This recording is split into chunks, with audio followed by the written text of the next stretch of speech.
हे आहे कोकणी पद्धतीचे पातोळे.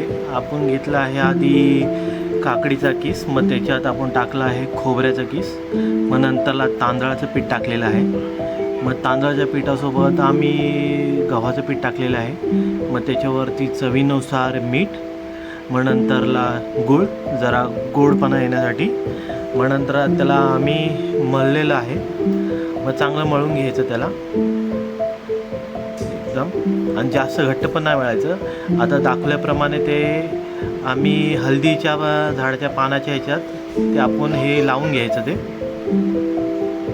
असं व्यवस्थित त्याला असं पसरून लावायचं. मग नंतरला ती अशी बंद करायचं. आणि आधी आम्ही जिथं बनवलेलं ते आधी थोडेफार बनवलं, त्याच्यात ते ठेवलं वापस.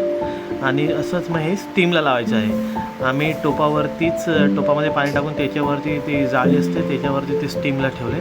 नंतरला वाफवून स्टीम करून ओपन केलं तर मस्त हे झालेले आहेत. अशा प्रकारे हे कोकणी स्टाईल पातोळे तयार झाले.